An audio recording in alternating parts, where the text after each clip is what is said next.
Ya, baik. Terima kasih sudah hadir pada kuliah malam ini ya. Hari ini kita akan membahas topik terkait dengan hukum termodinamika 2 ya. Kalau sebelumnya kita pernah membahas hukum termodinamika 1, yaitu terkait tentang energi ya. Energi itu adalah lestari. Bahwa pada hukum termodinamika 1 juga disebutkan energi itu kekal, hanya bisa berubah bentuk gitu ya, dari energi satu ke energi yang lain, dan energi itu tidak dapat diciptakan atau dimusnahkan. Artinya energi itu given dari alam, dan itu hanya bisa berubah gitu ya, berubah menjadi bentuk energi yang lain. Ya,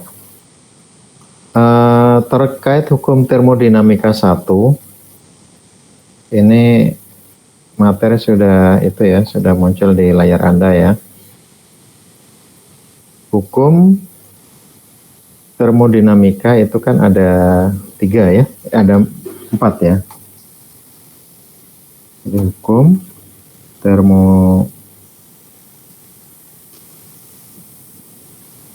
termodinamika itu ada 4 ya. Jadi semoga masih ingat ya.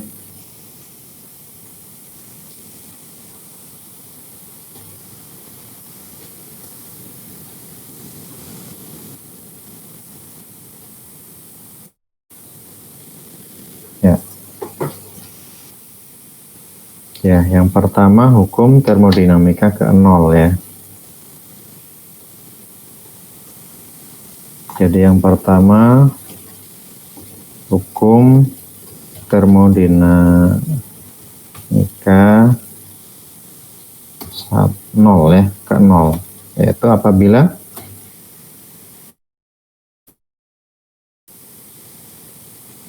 jika dua benda ya, keadaan setimbang, maka benda ketiga akan berada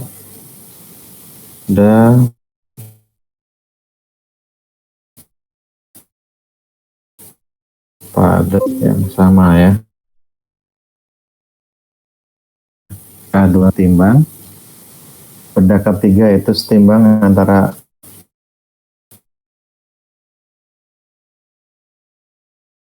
ya kan, timbang benda yang satunya ya. Jadi misalkan ada sebuah benda ya, misalkan kita balok ya,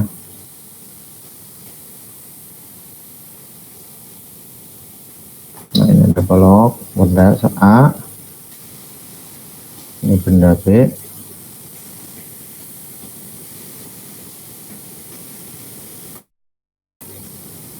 nah ini dalam kondisi kesetimbangan ya. Contohnya termometer ya. Jadi misalkan ini A,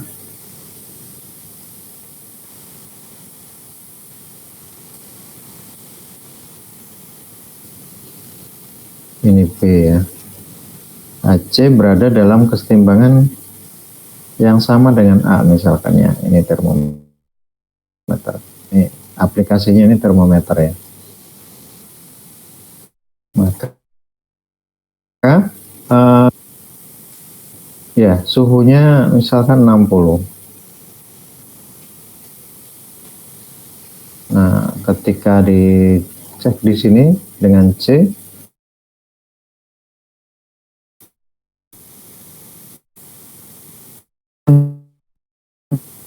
maka secara langsung antara A dengan B ini berada dalam kondisi kesetimbangan yang sama gitu ya. Walaupun dua benda ini tidak bersentuhan secara langsung. Nah, gitu ya. Selanjutnya ada juga hukum termodinamika 1 ya. Nah, hukum termodinamika 1 kita juga sudah paham ya.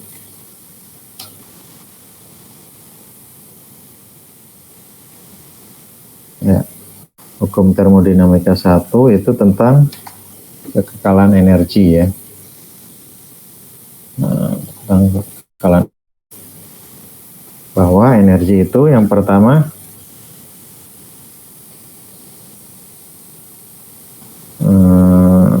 energi itu kekal ya, kekal atau lestari. Kemudian yang kedua, energi dapat diciptakan atau dimusnahkan ya.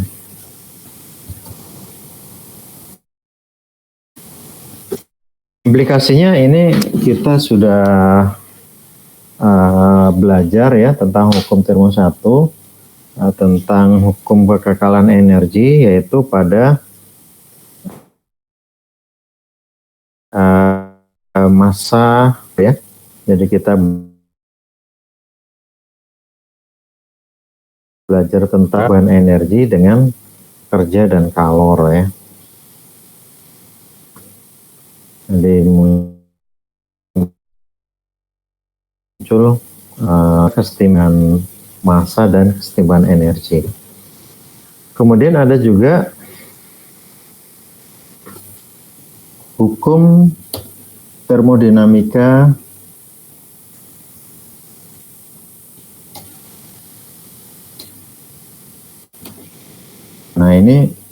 ini adalah yang kita pelajari saat ini ya. Nah, yang terakhir adalah hukum termodinamika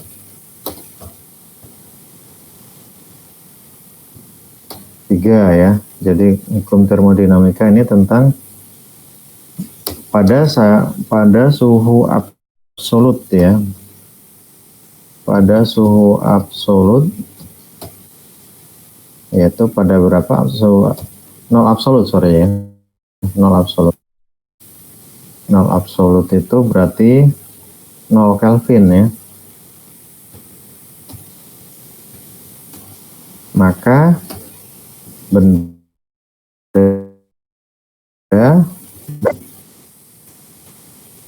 kristal sempurna.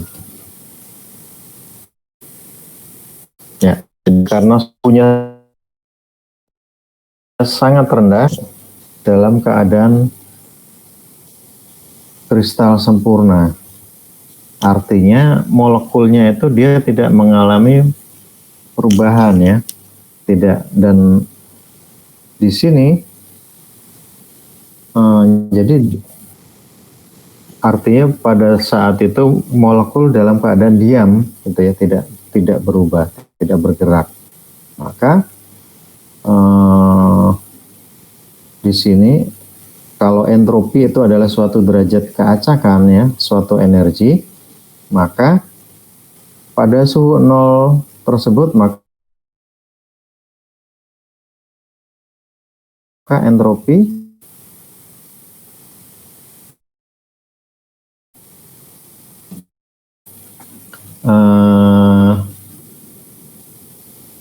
ya kalau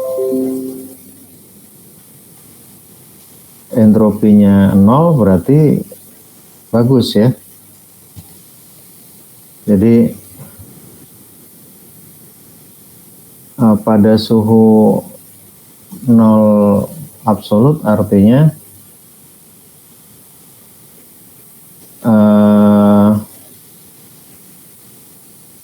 kalau itu dianggap entropi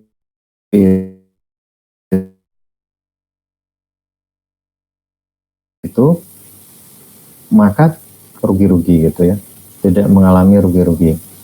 Hanya memang pada kenyataannya suhu nol absolut ini sesuatu yang apa? Sesuatu yang impossible ya, tidak mungkin gitu ya. Karena suhu nol ini konsekuensinya adalah apa? Ya ini tidak mungkin. Untuk menghasilkan suhu nol ini, maka butuh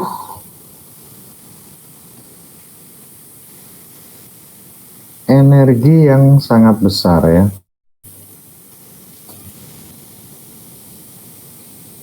Gitu ya. Sorry. Butuh energi yang sangat besar. Ya, bagus. Ya.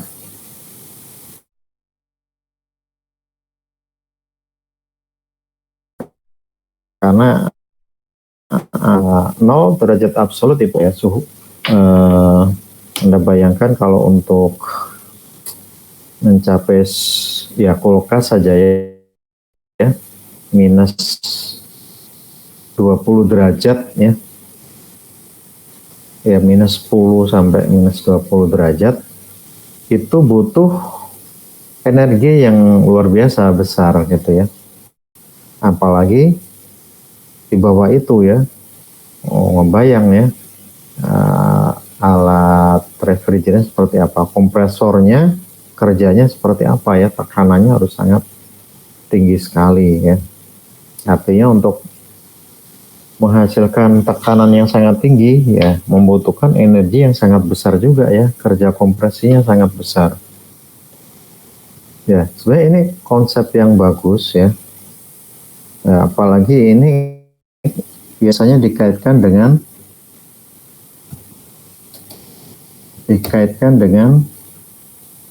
konsep bahan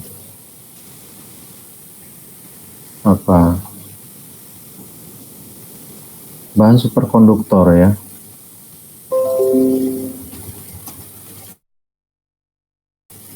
Atau bahan semikonduktor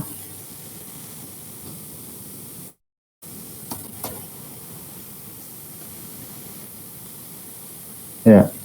Itu ketika pada 0 derajat itu artinya tidak ada pergerakan termal ya, artinya tidak ada energi listrik ya, antaran energi itu yang dirubah menjadi panas gitu ya. Artinya kalau misalkan kita kabel gitu ya, kabel listrik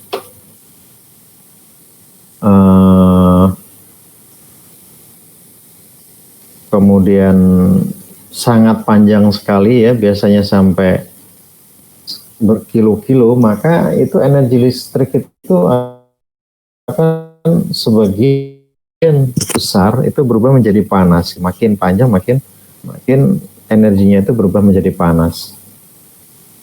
Itu sehingga ada superkonduktor ya.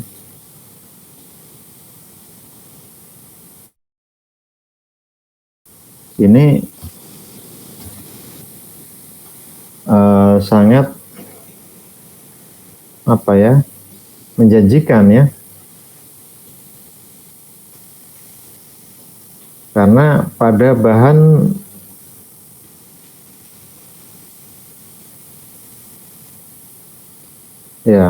semikonduktor kalau pada suhu 0 derajat itu adalah disebut superkonduktor ya.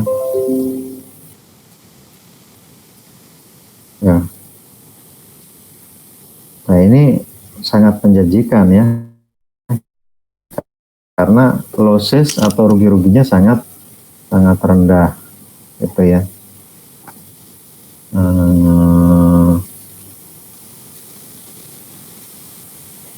Seperti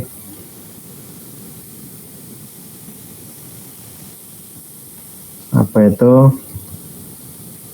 kereta super cepat gitu ya. Nah, itu kan memang bahannya itu menggunakan bahan superkonduktor ya, kereta api maglev gitu ya.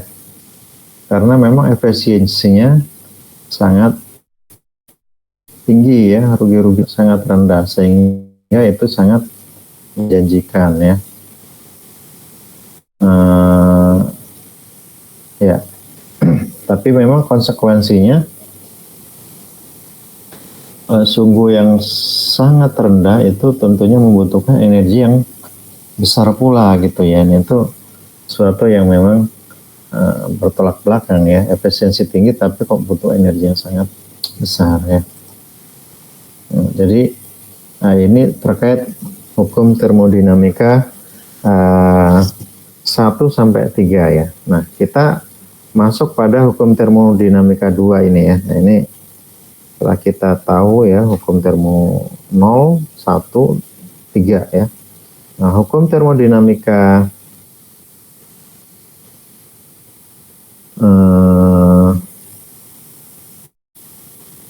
2 ya. Nah, ini digambarkan kira-kira seperti ini ya. Kenapa muncul hukum termodinamika 2? Jadi misalkan suatu benda ketika dia temperatur dengan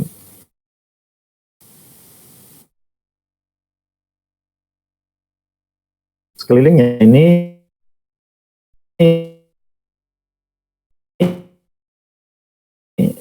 dengan sekelilingnya ya. Nah, maka ya kita sebut T1.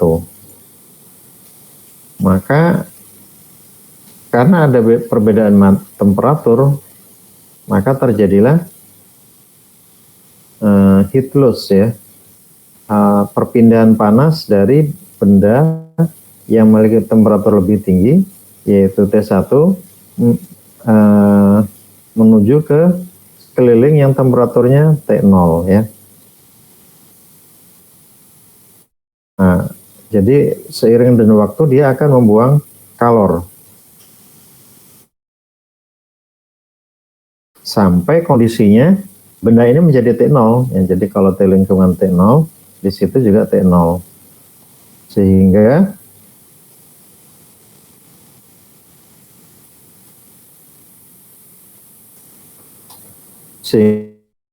kalau di sini juga T0,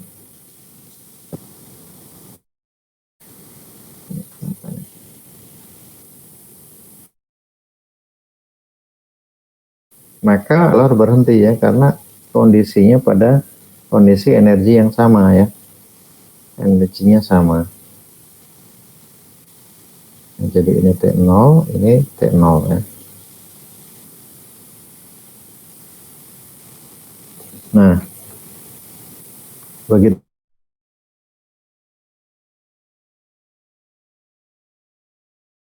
itu juga pada seperti ini ya, bejana tekan berisi udara bertekanan, tekanannya P1, sedangkan tekanan di lingkungan ada P0.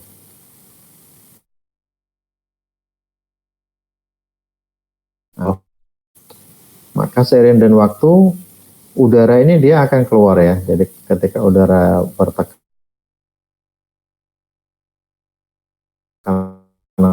ini keluarnya, maka dia akan berpindah ya. Jadi yang pertama, energi bisa berubah karena ada beda temperatur. Bisa juga karena beda tekanan ya. Artinya di situ terkait dengan aliran fluida. Jadi fluida itu mengalir dari tekanan yang lebih tinggi menuju tekanan yang lebih. Nah,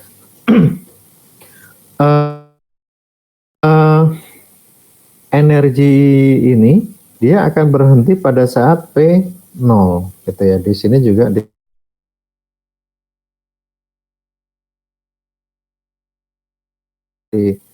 ini tidak lagi terjadi perpindahan fluida udara ya ke sekeliling gitu ya. Nah, kemudian ada juga contoh fenomena benda ya di sekitar kita yang kira-kira seperti ini. Suatu benda memiliki massa, kemudian dia digantung dengan ketinggian Z ya. Maka pada ini dia akan memiliki energi yang disebut energi potensial. Ketika benda ini kita potong, misalkan ini ada tali, kita potong, maka benda itu akan meluncur ke bawah, kan gitu ya. Dia meluncur ke bawah, maka energi akan berubah menjadi energi kinetik. Ya, jadi energi berubah dari energi potensial menjadi energi kinetik. Ketika dia bergerak ke bawah, kemudian dia jatuh menumbuk ini alas ini ya. Maka dengan kerasnya benturan ini bisa jadi muncul panas ya gitu ya, atau kita kenal dengan energi dalam karena aktivitas molekul benda di sini ya, melakukan vibrasi dan sebagainya ya. Nah, ketiga fenomena ini yang jadi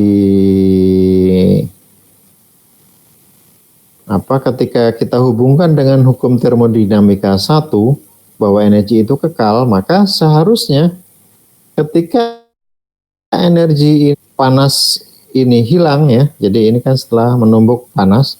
Nah, ketika panasnya hilang, dia tidak secara spontan benda itu naik ke atas, kan gitu ya. Ini impossible. Ya. Gimana caranya dia balik ke atas? Ya tentunya ada orang yang bisa menaikkan gitu ya ke sini ya. Ada usaha dari luar yang menyebabkan benda ini kembali ke posisi awal. Itu juga ini ya. Ini bisa kembali ke awal kapan? Ketika udara kita masukkan ke dalam, kerja kompresi ya, ada usaha dari luar yang menyebabkan keadaan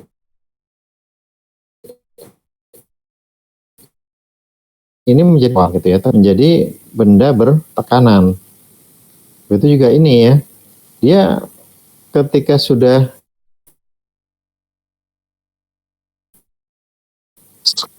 dia bisa kembali ke posisi awal dengan cara apa? Dengan cara ada kalori yang masuk gitu ya.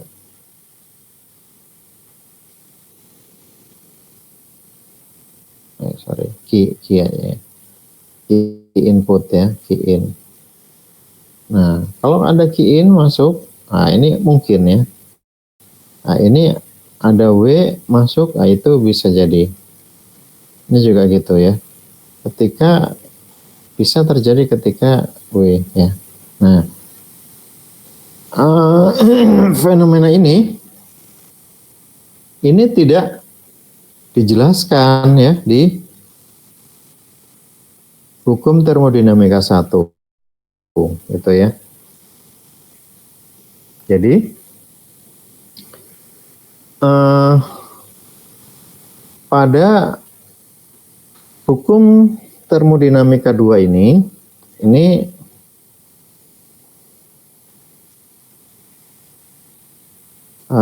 ya istilahnya proses itu tidak dapat dibalikkan secara spontan gitu ya, tidak. Jadi tadi tidak bisa tiba-tiba benda itu ngegantung lagi ke atas ya, tidak bisa tiba-tiba ketika dia temperaturnya sama dengan sekeliling tiba-tiba dia panas lagi gitu ya. Nah itu tidak bisa dijelaskan di hukum termodinamika 1. Apakah salah hukum termodinamika 1? Tidak, ya. Hukum termodinamika 1 ini salah, ya. Makanya tetap ada hukum termodinamika 1. Hanya hukum termodinamika 1 tidak menjelaskan sampai sejauh sana, ya. Dia tidak bisa menjelaskan atau menganalisis sesuatu yang secara lebih jauh. Misalkan berapa maksimum kerja teoretik yang dapat diperoleh pada suatu sistem. Dan faktor apa saja yang mempengaruhi kerja maksimum suatu sistem. Nah, ini tidak bisa dijelaskan di hukum termodinamika 1, ya. Jadi dia tidak bisa dapat terjadi atau tidak secara spontan, ya. Kemudian kemana prosesnya? Nah, itu tidak dijelaskan, ya. Setelah temperaturnya sama dengan sekeliling, ya udah gitu, ya. Nggak ada proses lagi gitu. Dan dia tidak bisa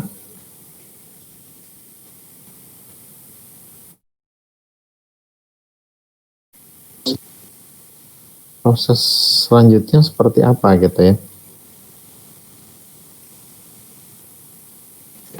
Nah, di hukum termodinamika ini ingin bukan membantah, ya, bukan membantah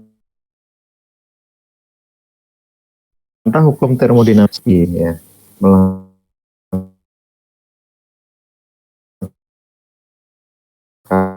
tapi hukum termodinamika 1 tadi tidak bisa dijelaskan secara detail. Nah, di hukum termodinamika ini itu bisa gitu, ya. Jadi pada hukum termodinamika 2 ini kita dapat memperkirakan arah proses. Kita dapat menentukan kondisi timbangan, ya, suatu sistem. Menentukan teoretik, ya, prestasi teoretik efisiensi, ya, maksimum. Kemudian apa saja yang mempengaruhi efisiensi maksimum itu, ya, atau prestasi maksimum itu. Kemudian skala temperatur, menentukan skala temperatur, dan sifat-sifat yang dapat diukur dan berpengaruh terhadap efisiensi atau prestasi, ya. Dan yang hubungannya dengan ini nantinya, ya. Kalau kita udah bisa tahu efisiensi, maka kita bisa tahu bahwa proses itu kira-kira bisa untung atau tidak gitu, ya. Kalau kita jualan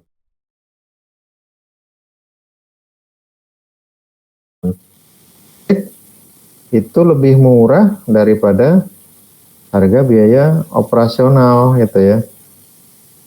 Beli apa? Batu baranya, ongkos operasionalnya, orang yang mengerjakannya dan sebagainya, ya. Jadi jangan sampai kita jualan itu rugi gitu, ya. Effortnya besar tapi rugi. Nah, itu kan nggak mungkin, ya. Jadi nanti arahnya tentunya bisa kemana-mana, ke politik atau filosofi. Nah, secara nyata itu tidak ada pernyataan yang jelas gitu, ya. Kalau hukum termodinamika 0, nah itu kan jelas, ya, bahwa jika dua benda dalam kondisi kesetimbangan, maka benda ketiga berada dalam kesetimbangan pada salah satu benda tersebut, maka dia juga akan berada dalam kondisi kesetimbangan benda yang lainnya, ya. Nah, di hukum termodinamika 2 ini ada dua pernyataan yang kita bisa jadikan sebagai dasar, ya, untuk hukum termodinamika 2. Yang pertama adalah Pak Clausius.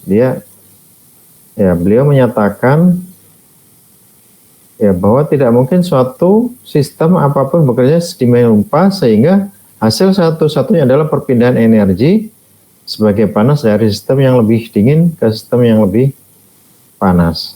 Jadi misalkan ini reservoir, ini ada reservoir panas, ya, di sumber energi panas. Kemudian di bawah ini reservoir dingin.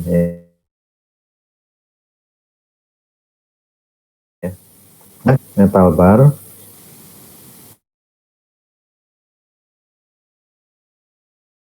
Yang ya, dari hot ke cold. Nah, proses ini ketika ada beda temperatur ya, hot dan cold, maka tentunya nah yang panas ini dia akan memberikan energinya ke cold gitu ya.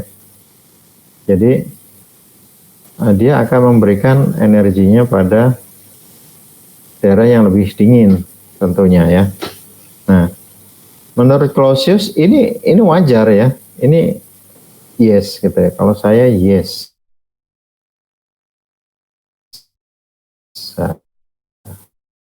Nah, tidak baiknya panas itu tidak mungkin sistem bekerja satu-satunya ada perpindahan energi sebagai panas. Sistem dingin ke panas ini nggak mungkin ya bisa secara langsung energi berpindah dari dingin ke panas. Itu ya menghantarkan panas. Kalau dia udah dingin nggak mungkin dia pindah ke panas. Taanya kan ada ya, ada sistem refrigerasi ya. Nah, kalau kita tahu sistem refrigerasi itu kan ada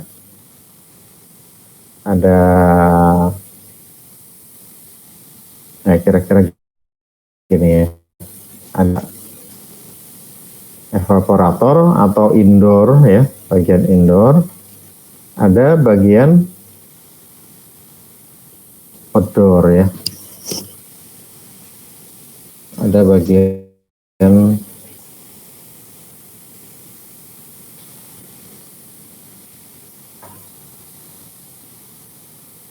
outdoor. Sorry.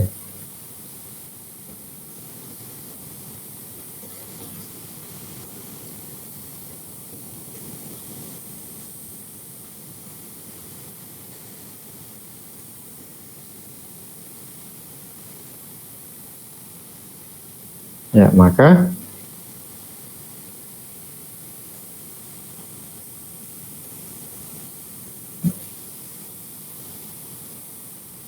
kira-kira kan seperti ini ya.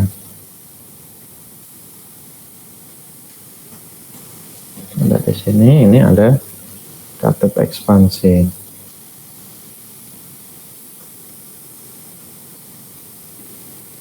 Ini ada katup ekspansi.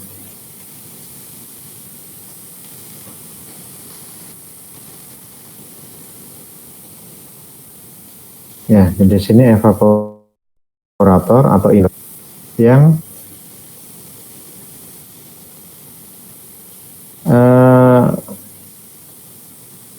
mengambil panas dari lingkungan kan ya. Ini cold, ini hot, diambil ya, sehingga ruangannya menjadi dingin gitu ya. Atau cold, panasnya diambil. Ini hot ya. Artinya berpindahkan gitu ya dari cold ke hot ya. Panas ini kemudian ini adalah kompor ya. Jadi kompresornya di luar itu ya. Condenser, expansion valve. Ini adalah bagian outdoor ya, suatu sistem refrigerasi. Jadi dia akan mengambil panasnya dari sekitar ya, misalkan di ruangan. Nah, itu indoornya ini, evaporator ini. Panasnya diambil ya, sehingga ruangannya menjadi dingin, atau bisa dikatakan dari cold ke hot ya, dari cold ke hot. Nah, kalau di kondenser dia panasnya dibuang. Di sini apa ini key out.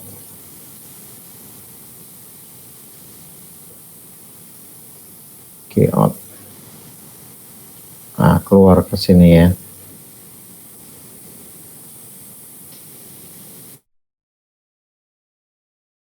Nah, dari evaporat dari cold ke hot. Kenapa? Ada kompresor ya, ada kompresor. Kompresor ini dia menaikkan temperaturnya dari evaporat ini sehingga freon atau refrigeran itu nanti panasnya bisa dibuang itu. Energi panasnya itu bisa dibuang. Kalau nggak ada kompresor ya dia akan butuh energi yang sangat besar untuk membuang kalor ya, dan waktu lama dan sangat besar alatnya ya, karena butuh luas area yang sangat besar. Nah, jadi dengan adanya kompresor, adanya beda delta T ya, beda temperaturnya sangat besar, maka energi ini bisa dibuang ke lingkungan. Artinya apa? Ini mungkin terjadi jika dia ada kerja dari luar, ada way in. Ya. Atau sistem, masih ingat ya, kerja masuk itu adalah W in ya, atau W kompresor ya, W kompresi. Ada kerja yang masuk. Ketika kerjanya keluar, ini kerja ekspansi atau W plus W out. Sebaliknya kalau Q masuk, ini adalah Q positif. Ketika keluar, ini adalah Q out atau Q negatif. Nah, ini gambaran ya prosesnya. Jadi di sini Clausius secara langsung menyatakan ini boleh dari dingin ke panas jika ada rasional.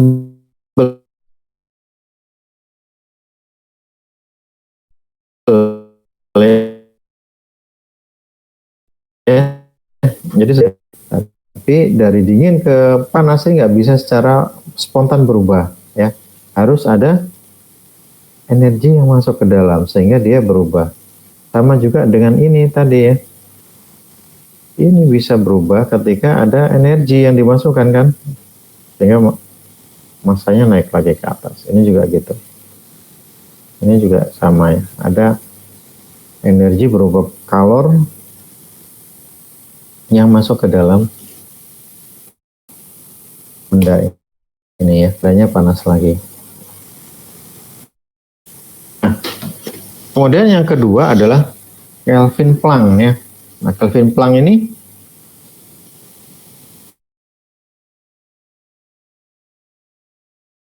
beliau sistem beroperasi dalam siklus termodinamika dan memberikan jumlah neto kerja sekeliling sambil menerima energi panas. Nah, jadi ini misalkan suatu sistem undergoing a thermodynamic cycle ya. Jadi sistem ini dalam kondisi pada siklus termodinamik. Dia menerima kalor di cycle ini ya, pada ya dari reservoir thermal ya, Q hot gitu ya. Nah, Q hot ini diterima oleh sistem melakukan kerja gitu ya. Nah, beliau menyatakan bahwa sistem yang seperti ini nggak mungkin ya. Jadi nggak mungkin sistem beroperasi menghasilkan kerja sambil menerima panas gitu. Ya. Jadi sistem seperti ini saja itu nggak mungkin. Ya. Yang mungkin apa? Yang mungkin, nah kalau ada kerja yang masuk ini mungkin. Nah ini ya. W negatif. Nah ini baru mungkin kerja siklusnya. Atau ada kalor yang masuk seperti ini mungkin. Kunci dari ini ya. Tapi kalau hasil satu-satunya adalah kerja, panas itu hasil satu-satunya adalah kerja, itu nggak mungkin ya. Panas 100 watt atau 1000 watt.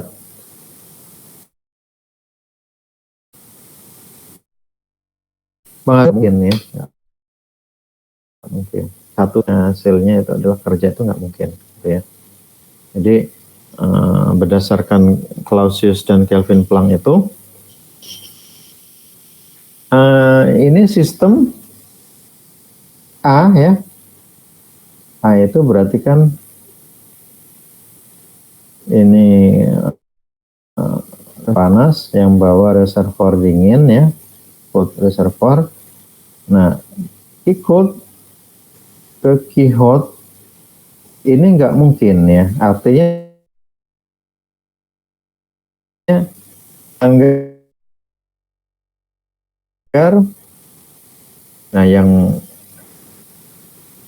C siklus dengan reservoir. Jadi reservoir ini terus kerja tanpa adanya yang bawah, ini juga nggak mungkin ya. Yang mungkin yang B ini tidak melanggar dua-duanya ya. Jadi ada Quixote ini melakukan kerja. Nah kalau sebelumnya ini kan nggak ada nih yang bawahnya. Kalau ini nggak ada, ya hasil satu-satunya adalah kerja seperti ini nggak mungkin jadinya ya. Tapi ketika Quixote menghasilkan kerja, tapi sebagian itu energinya berpindah ke Quixote, nah itu baru tidak melanggar Kelvin Planck gitu ya.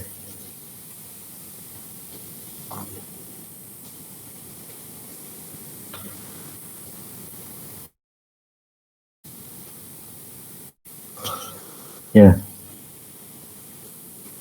Nah, kemudian nah ini kalau heat pump itu sedikit berbeda ya. Kalau heat pump itu kan kerja ya diberikan ke dalam sistem heat pump ya. Di luar ini kan lebih dingin. Nah, ini dari cold ke hot ya. Cold ke hot, dia mentransfer energi dinginnya ke dalam ya, ke dalam. Nah, oleh heat pump ini dia dirubah jadi panas ya. Nah, digunakan untuk memanaskan ruangan misalkan. Nah, ini bisa, tapi syaratnya adalah ada kerja yang masuk, bukan kerja yang keluar ya. W kurang dari 0 atau kurang dari sama dengan 0 ya. Nah, ini mungkin ya.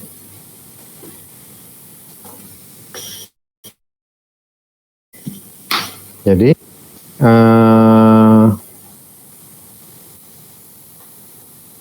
seperti itu ya. Jadi kalau yang dibuat oleh Kelvin Planck itu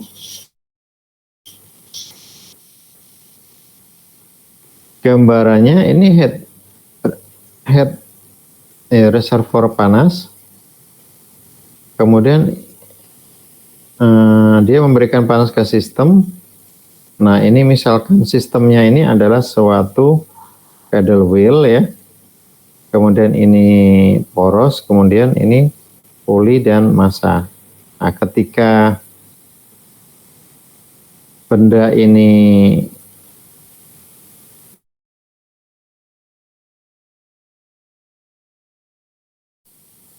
atau sistem ini bergerak ya si ininya, tapi kita nggak tahu bergeraknya kemana.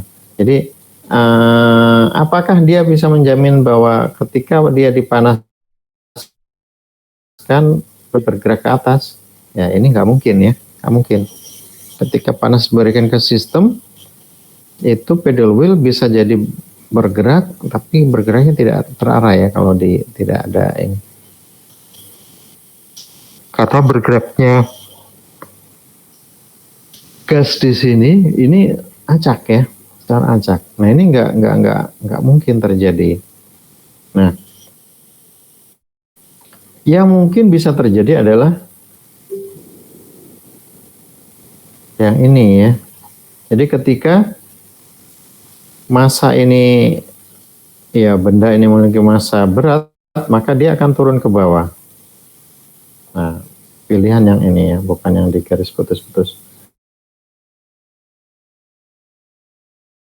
Nah, ketika kerja ya. Nah, ketika dia melakukan kerja, maka artinya ini kerja diberikan ke sistem. Pedal wheel berputar. Ketika pedal wheel berputar, maka Q meningkat ya, temperatur meningkat. Sehingga apa? Sehingga dia bisa mentransfer panasnya ke sekeliling gitu ya. Nah, kalau yang sistem yang seperti ini menjadi mungkin. Ya. Kalau yang tadi panas ini bisa menggerakkan benda ini ya seperti impossible ya, nggak mungkin panas ini tiba-tiba ya bisa menaikkan massa benda itu ya. Jadi pada Kelvin Planck ini peristiwa ini terjadi ya, ini sistem menerima kerja berarti W negatif di sini ya. W kurang dari sama dengan 0 ya. Jadi ini bisa. Ini dia mentransfer panas keluar, berarti Q-nya kan ini itu berarti Q-nya adalah negatif karena dia melepas kalor ya. Ini tadi. Ya.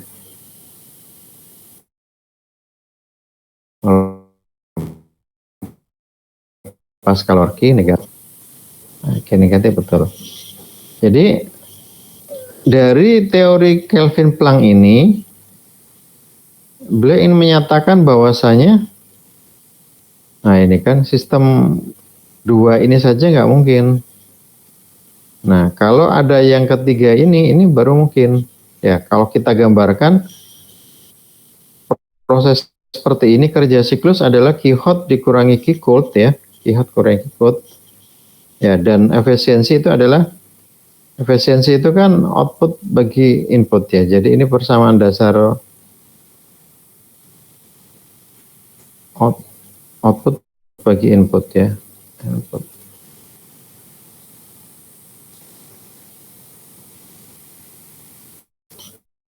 Outputnya apa? Outputnya kerja.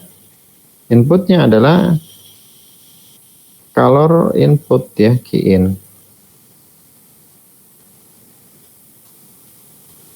Ya, kerja itu Q hot main Q cold. Ya. Jadi kalau persamaannya seperti ini, kerja siklus Q hot min dibagi Q hot berarti 1 min Q cold per Q hot. Artinya kalau 1 minus berarti kan efisiensi ini kurang dari 1 ya, atau kurang dari 100%. Ya. Jadi kalau Anda menghitung ya, menghitung ini ya, atau menjawab soal berapa efisiensinya, hasilnya lebih dari 100%. Nah itu 100% salah ya. 100% salah. Yang benar adalah harus kurang dari 100%. Efisiensi itu nggak mungkin 100%. 100% salah, apalagi lebih dari 100%. Yang benar adalah lebih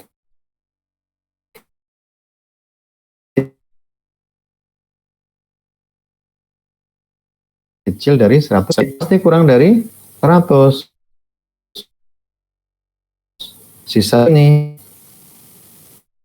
ya 100 kurang dari ini W cycle ya. Nah itu baru WC ini gitu ya, apa Qice ini ya. Jadi Kelvin Pang ini berarti ingin menjelaskan bahwa di hukum termo 2 ini itu ada yang kita kenal dengan efisiensi ya, atau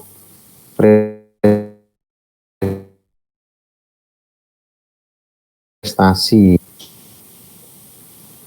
Nah, kemudian ada istilah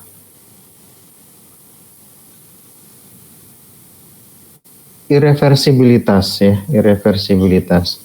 Nah, irreversibilitas itu apa? Irreversibilitas adalah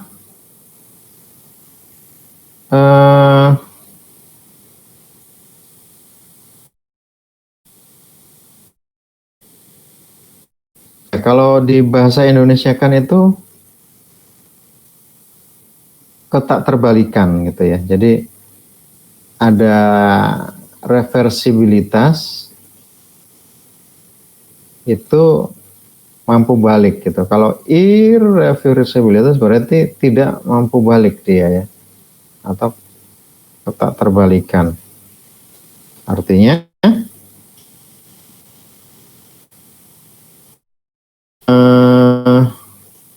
suatu sistem itu tidak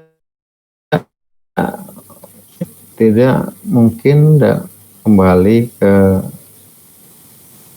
tingkat keadaan awal lah gitu ya. Tidak dapat kembali ke tingkat keadaan awal. Ya. Secara sempurna gitu ya. Jadi hukum termodinamika dapat digunakan menentukan prestasi teoretik terbaik dari sistem. Dengan membandingkan prestasinya, maka potensi perbaikan dapat diidentifikasi ya. Jadi kalau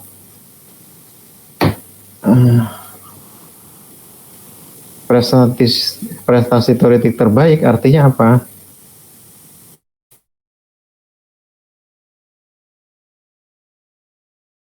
Dia memang terjadi. Jadi prestasi aktual itu prestasi teoretik misalkan 85% gitu ya. Prestasi pompa itu 85%. Efisiensinya 85%. Tapi efisiensi aktual itu mungkin 75%. Ya. Artinya ada selisih 10% kan. Nah, di hukum termodinamika ini kita bisa mengidentifikasi kondisi idealnya ya, bahwa efisiensi yang 75 itu bisa ke 85% gitu ya. Dengan cara ini kita harus bisa mengidentifikasi aktualnya 75, padahal secara teori itu 85% ya. Bisa jadi karena mungkin impellernya ya sudah mulai aus misalkan, hal-hal yang lain, kebocoran pada seal ya, settingan clearance impeller dan seterusnya, sehingga daya hisapnya kurang misalkan. Nah, kira-kira seperti itu ya. Jadi itu kondisi yang prestasi teoretik dibandingkan dengan prestasi aktual ya. Ya, ini itu ingin mengatakan bahwasanya kondisi di alam itu sebenarnya yang irreversibilitas ya. Reversible itu adalah untuk kita bisa menentukan berapa efisiensi maksimum, dan itu secara teori ya. Secara teori. Artinya kita bisa atau memiliki tolak ukur yang baik ya, bahwasanya ketika sistem ini dalam kondisi sangat ideal, dia itu bisa naik lagi efisiensinya gitu ya. Yang 75 itu bisa naik lagi menuju ke 85 ya. Bisa jadi mungkin 85 nggak tercapai, ya pin 80 ya, 81 atau 82 gitu ya. Nah, kenapa itu tidak terjadi kondisi maksimum itu tadi? Ya karena kondisinya irreversibilitas ya. Sistem itu tidak mampu balik, atau kita bisa sebut bahwasanya kondisinya itu tidak seideal itu loh aktualnya gitu ya. Kenapa? Nah, kenapa? Sebelum kenapa kita perlu tahu reversibilitas itu ternyata ada dua, yaitu reversibilitas yang ada di dalam sistem dan reversibilitas yang ada di sekeliling. Jadi misalkan oli ya, oli dia dialirkan atau steam dialirkan. Nah, T sekeliling ini berpengaruh. Nah, ini temperatur lingkungannya. Semakin temperatur lingkungannya sangat rendah, maka energi yang kemungkinan dibuang ke lingkungan ini sangat besar ya. Makanya perlu insulasi ya. Sini di insulasi.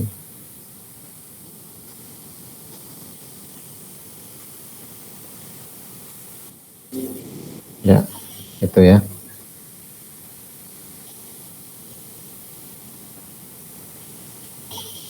Jadi dengan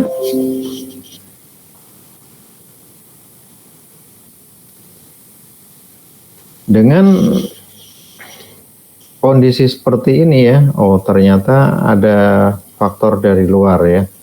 Nah itu keterbalikan sekeliling ya.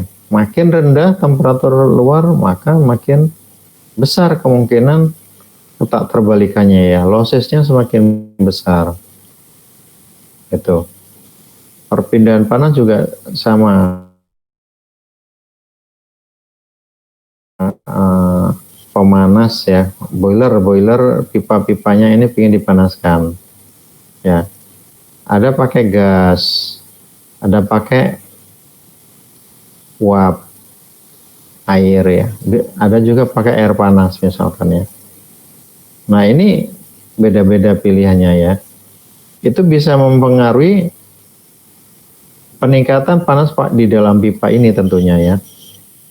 Nah, faktor-faktornya sangat mempengaruhi ya. Misalkan gas itu bagus ya, bisa tinggi ya, bisa ini. Tapi koefisiennya rendah misalkan ya. Air ini bagus,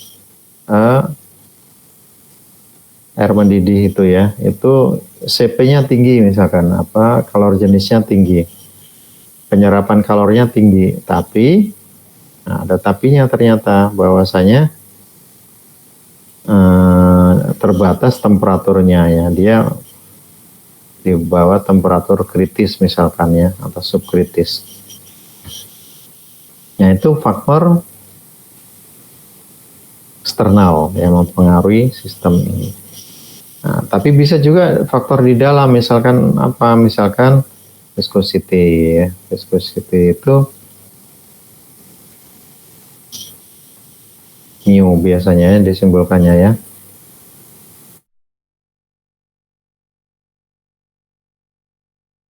Mu ya salah satunya adalah dipengaruhi oleh gesekan antar partikel fluida ya. Jadi oli itu diibaratkan dua molekul yang saling bergesekan ya. Makin tinggi viskositasnya, maka gesekannya makin besar, sehingga energi yang digunakan untuk mengalirkan fluida ini juga semakin besar gitu ya. Yaitu kita sebut ya internal ya, pressure drop ya pada pipa dan seterusnya. Nah ini tak terbalikan. Kenapa terjadi itu? Maka niscaya atau terjadi atau normal ya, itu sesuatu yang alami ya, sunatullah kalau bahasa ininya ya, bahasa agamanya, sesuatu yang sangat alami ya. Perpindahan panas itu sangat mungkin terjadi. Kenapa? Karena beda temperatur. Selama ada beda temperatur pasti ada perpindahan panas ya. Tekanan juga sama ya, ada proses ekspansi ya pada gas ini. Kenapa? Karena adanya tekanan yang lebih rendah ya.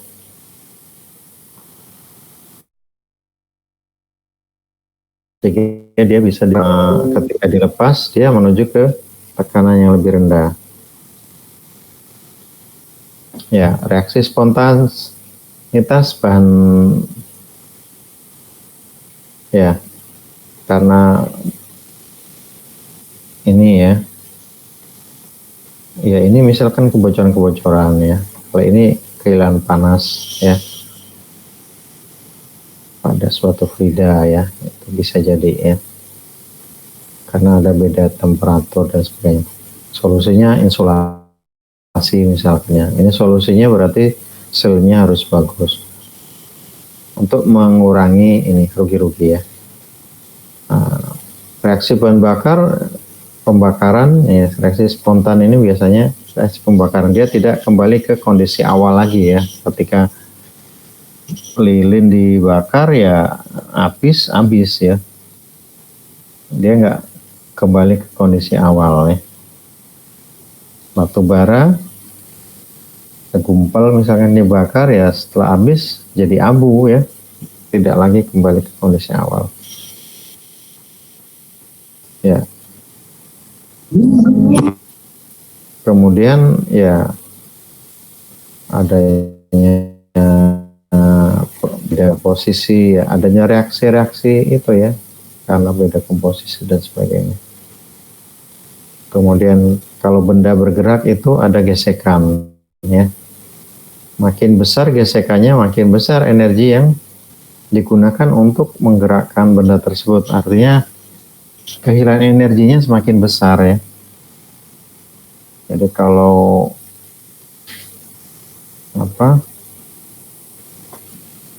kalau di lomba balap, nah itu biar cepat salah satunya adalah bannya misalkan kembali halus ya. Artinya apa? Gesekannya makin rendah, lebih ramping bannya ya, tidak lebar ya. Nah, itu salah satunya mengurangi gesekan sehingga energinya tidak terlalu besar yang hilang ya. Bisa menghemat bahan bakar misalkan ya. Listrik juga gitu ya. Listrik makin panjang itu makin banyak losses.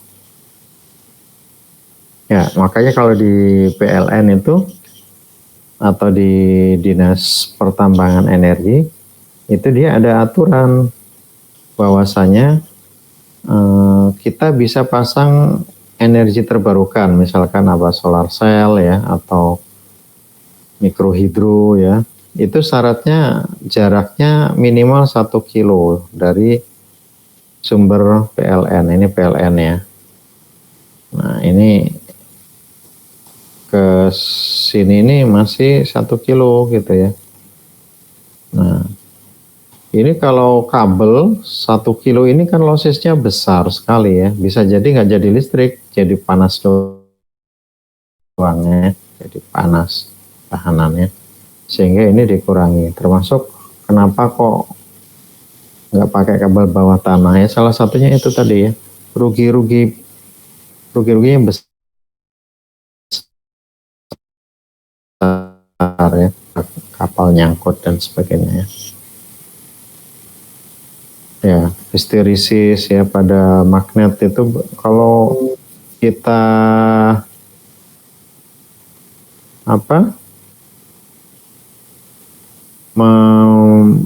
membuat benda bergerak abadi misalkan ya. Ini benda ini ya katakanlah ini selatan, bendanya ini kutubnya utara ya. Maka ketika dia dengan selatan, makanya kan ditarik menarik. Begitu juga di sini, ini tarik menarik. Sehingga benda ini bisa dalam kondisi diam misalkan ya. Diam atau dia sengaja bergerak secara kontinu.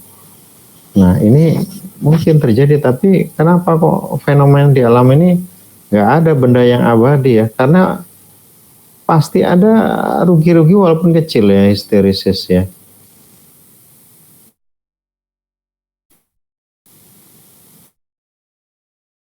Kapasitas ya pada material misalkan ya. Benda itu akan tidak selalu lentur ya. Ban itu makanya ada dia masanya ya.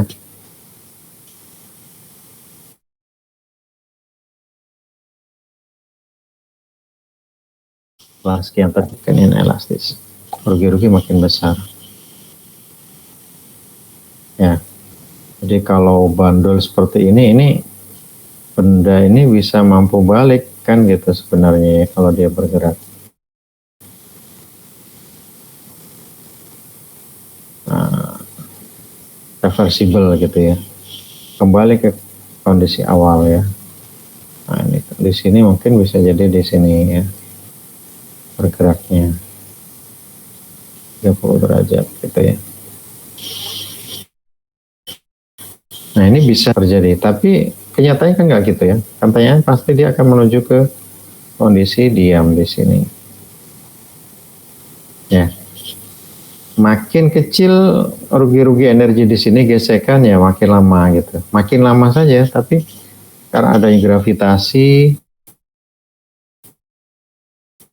adanya gesek, energinya ada ya, yang 10 Newton ya, gitu ya untuk menggerakkan ini. Ya, dia tidak akan bertahan 10 Newton ya, gitu makin lama mungkin hilang.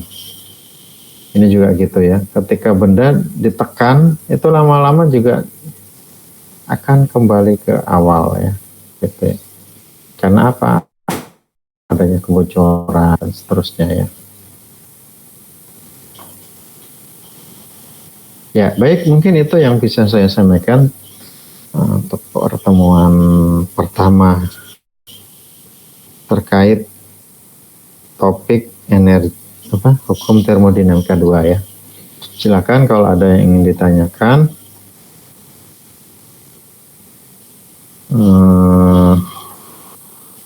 Baik, silakan kamera dinyalakan ya. Kita absen ya, kita panggil satu-satu.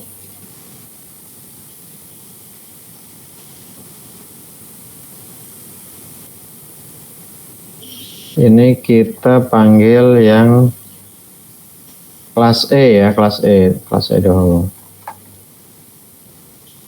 Silakan kamera yang dinyalakan ya.